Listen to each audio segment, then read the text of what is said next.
ಸ್ವಾಗತ. ಶನಿವಾರ ನಾವು ಮನೆ ದೇವ್ರಿಗೆ ಹೋಗಿದ್ವಿ. ಮಾಗಡಿಲಿ ಅವರೆಕಾಯಿ ಅಂದ್ರೆ ತುಂಬಾ ಫೇಮಸ್. ಈ ಅವರೆಕಾಯಿ ಸೀಸನ್ ಮುಗಿಯೋಷ್ಟೊತ್ತಿಗೆ ನಿಮ್ಗೊಂದು ಹಸಿ ಮಸಾಲೆ ಇತ್ತಿಗೆ ಬೇಳೆ ಸಾಂಬಾರ್ ಹೇಗ್ ಮಾಡೋದು ಅಂತ ತೋರಿಸ್ಕೊಡ್ತಾ ಇದೀನಿ. ಬನ್ನಿ ಹೇಗ್ ಮಾಡೋದು ನೋಡೋಣ. ಈ ವಿಡಿಯೋ ಇಷ್ಟ ಆದ್ರೆ ನಿಮ್ ಫ್ಯಾಮಿಲಿ ಫ್ರೆಂಡ್ಸ್ಗೆ ಶೇರ್ ಮಾಡಿ. ನಮ್ ಚಾನೆಲ್ನ ಫಸ್ಟ್ ಟೈಮ್ ನೋಡ್ತಾ ಇರೋ ಸಬ್ಸ್ಕ್ರೈಬ್ ಮಾಡೋದ್ ಮರಿಬೇಡಿ. ಲೈಕ್ ಮಾಡಿ, ಶೇರ್ ಮಾಡಿ, ಕಮೆಂಟ್ ಮಾಡೋದಂತೂ ಮರಿಲೇಬೇಡಿ. ಸಾಂಬಾರ್ ರೆಡಿ ಆಗಿದೆ. ಮತ್ತೆ ಪೂರಿ, ಚಪಾತಿ ಮತ್ತೆ ಅನ್ನದ ಜೊತೆ ತುಂಬಾ ಚೆನ್ನಾಗಿರುತ್ತೆ. ಟ್ರೈ ಮಾಡ್ಬಿಟ್ಟು ಹೇಗಿತ್ತು ಅಂತ ಹೇಳಿ. ಸಾಂಬಾರಿಗೆ ರುಬ್ಕೊಳ್ಳೋಕೆ ಒಂದೊಂದಾಗಿ ಹುರ್ಕೊಂಡ್ಬಿಡೋಣ ಪದಾರ್ಥಗಳನ್ನ. 1 ಟೇಬಲ್ ಸ್ಪೂನ್ ಎಣ್ಣೆ ಹಾಕೊಂತ ಇದೀನಿ, 2 ಚಕ್ಕೆ ಹಾಕೊಂತ ಇದೀನಿ, 1 ಮರಾಠಿ ಮೊಗ್ಗು ಹಾಕೊಂತ ಇದೀನಿ, 2 ಲವಂಗ ಹಾಕೊಂತ ಇದೀನಿ, 1 10 ಕಳ್ಳು ಮೆಣಸು ಹಾಕೊಂತ ಇದೀನಿ, 2 ಟೇಬಲ್ ಸ್ಪೂನ್ ಧನಿಯಾ ಹಾಕೊಂತ ಇದೀನಿ. ಫ್ರೈ ಮಾಡ್ಕೊಂಡು 1 ಟೇಬಲ್ ಸ್ಪೂನ್ ಜೀರಿಗೆ ಹಾಕೊಂತ ಇದೀನಿ.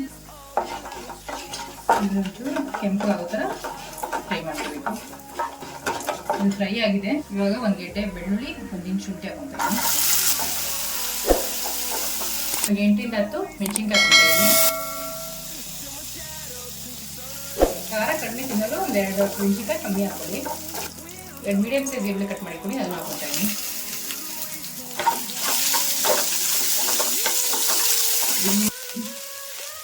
ಈರುಳ್ಳಿ ಫ್ರೈ ಆಗಿದೆ. 1 ಟೊಮೆಟೊ ಹಾಕೊಂತ ಇದೀನಿ, 2 ಟೊಮೆಟೊ.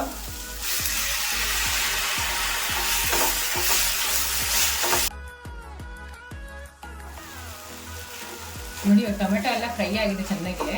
ಇವಾಗ 1 ಕಪ್ ತೆಂಗಿನಕಾಯಿ ಹಾಕೊಂತ ಇದೀನಿ.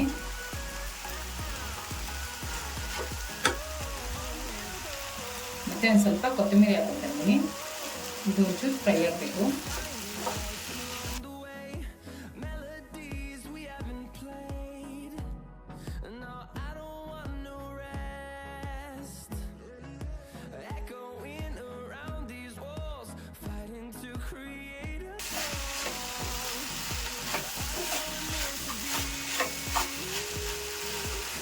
ಸಾಕು, ಇದು ಫ್ರೈ ಆಗಿದೆ. ಸ್ಟವ್ ಆಫ್ ಮಾಡ್ಕೊಂಡ್ಬಿಡೋಣ. ಇದು ತಣ್ಣಗಾಗಬೇಕು, ಹುರ್ಕೊಳ್ಳೋಕ್ಕೆ ತಣ್ಣಗಾಗಿ. ಮಸಾಲೆ ಹುರ್ಕೊಂಡಿದ್ವಲ್ಲ ಅದೆಲ್ಲ ತಣ್ಣಗಾಗಿದೆ. ಇವಾಗ ಮಿಕ್ಸಿ ರುಬ್ಕೊಂಡ್ಬಿಡೋಣ.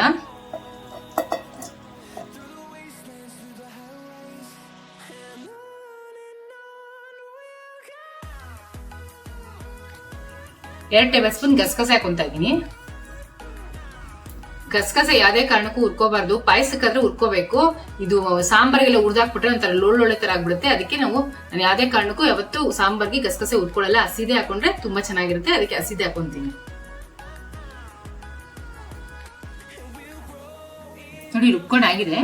ಇಷ್ಟು ನೈಸಾಗಿ ರುಬ್ಕೋಬೇಕು. ಸಾಂಬಾರ್ಗೆ ಒಗ್ಗರಣೆ ಹಾಕೊಂಡ್ಬಿಡೋಣ. 3 ಟೇಬಲ್ ಸ್ಪೂನ್ ಎಣ್ಣೆ ಹಾಕೊಂತ ಇದೀನಿ. ಎಣ್ಣೆ ಕಾದಿದೆ. 1 ಟೇಬಲ್ ಸ್ಪೂನ್ ಸಾಸಿವೆ, 1 ಟೇಬಲ್ ಸ್ಪೂನ್ ಜೀರಿಗೆ ಹಾಕೊಂತ ಇದೀನಿ.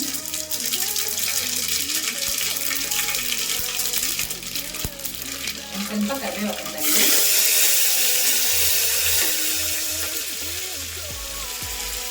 ಒಂದು ಈರುಳ್ಳಿ ಸಣ್ಣ ಕಟ್ ಮಾಡಿ ಇಟ್ಕೊಂಡು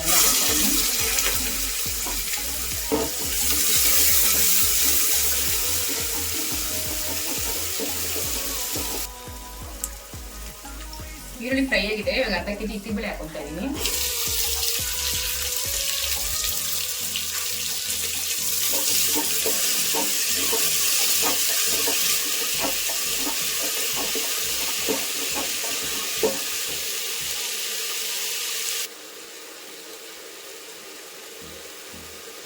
ಇತ್ತಿಬೇಳೆ ಒಗ್ಗರಣೆಯಲ್ಲಿ ಫ್ರೈ ಆಗಿದೆ. ಇವಾಗ 2 ಆಲೂಗಡ್ಡೆ ಕಟ್ ಮಾಡಿ ಇಟ್ಕೊಂಡಿದ್ದೀನಿ, ಅದನ್ನ ಹಾಕೊಂತ ಇದೀನಿ. 3 ಬದನೆಕಾಯಿ ಕಟ್ ಮಾಡ್ಕೊಂಡಿದ್ದೀನಿ, ಅದನ್ನು ಹಾಕೊಂತ ಇದೀನಿ.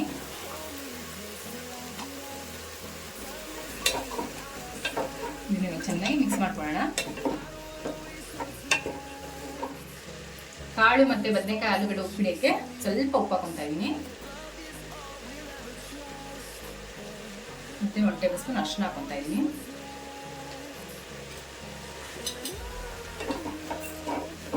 ಮಿಕ್ಸ್ ಮಾಡ್ಕೊಳ್ಳೋಣ.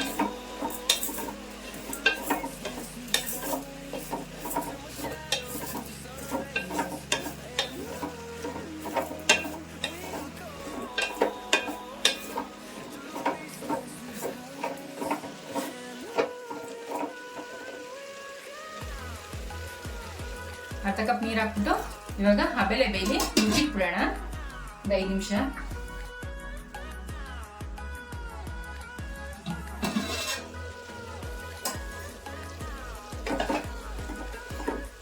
ಸಾಕು. ಇವಾಗ ಇದು ಬೆಂದಿರೋದು, ಮಸಾಲೆ ಹಾಕ್ತೀವಲ್ಲ ಅದ್ರ ಜೊತೆ ಬೇಯುತ್ತೆ ನೋಡಿ. ಇವಾಗ ರುಬ್ಬಿಟ್ಕೊಂಡಿದ್ದಲ್ಲ ಮಸಾಲೆನ ಅದನ್ನ ಹಾಕೋತಾ ಇದ್ದೀನಿ.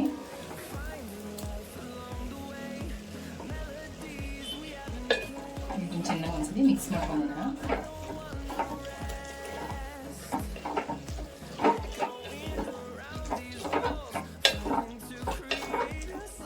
ಒಂದ್ಸರಿ ಮಿಕ್ಸಿ ತೊಳೆದು ನೀರು ಹಾಕೊಂತಾ ಇದ್ದೀನಿ.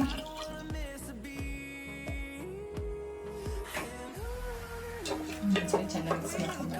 ಇದು ಹಸಿ ಮಸಾಲೆ, ಇದು ಇತ್ತಿಗೆ ಬೇಳೆ. ಆಲ್ರೆಡಿ ನಾವು ಅವರೆಕಾಯಿ ಸಾಂಬಾರು, ಇನ್ನೊಂಥರ ಇತ್ತಿಗೆ ಬೇಳೆ ಮತ್ತೆ ಇತ್ತಿಗೆ ಬೇಳೆ ವಡೆ ಎಲ್ಲ ತೋರಿಸಿದ್ದೀನಿ. ಒಂದ್ಸರಿ ಡಿಸ್ಕ್ರಿಪ್ಷನ್ ಲಿಂಕ್ ಕೊಟ್ಟಿರ್ತೀನಿ, ಒಂದ್ಸರಿ ನೋಡಿ. ಇದು ಬೇರೆ ತರ, ಅದು ಬೇರೆ ತರ ಮಾಡಿರೋದು, ಎರಡು ಬೇರೆ ಬೇರೆ ತರ ಇದೆ.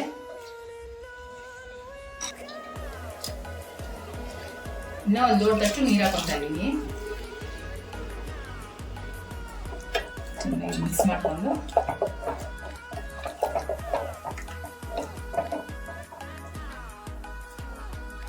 ರುಚಿಗೆ ತಕ್ಕಷ್ಟು ಉಪ್ಪು ಹಾಕೊಂತ ಇದ್ದೀನಿ. ಅವಾಗಲೇ ಹಾಕೊಂಡಿದ್ವಲ್ಲ, ನೋಡ್ಕೊಂಡು ಹಾಕೊಬೇಕು. ಚೆನ್ನಾಗಿ ಮಿಕ್ಸ್ ಮಾಡ್ಕೊಂಡು ಇವಾಗ ಇದು ಹಸಿ ವಾಸನೆ ಹೋಗೋ ತನಕ ಚೆನ್ನಾಗಿ ಕುದಿಸ್ಕೋಬೇಕು. ಒಂದ್ ಸ್ವಲ್ಪ ತಟ್ಟೆ ಮುಚ್ಚಿಟ್ಬಿಡೋಣ. ಸಾಂಬಾರ್ ರೆಡಿಯಾಗಿದೆ. ಮತ್ತೆ ಪೂರಿ, ಚಪಾತಿ ಮತ್ತೆ ಅನ್ನದ ಜೊತೆ ತುಂಬಾ ಚೆನ್ನಾಗಿರುತ್ತೆ. ಟ್ರೈ ಮಾಡಿಬಿಟ್ಟು ಹೇಗಿತ್ತು ಅಂತ ಹೇಳಿ.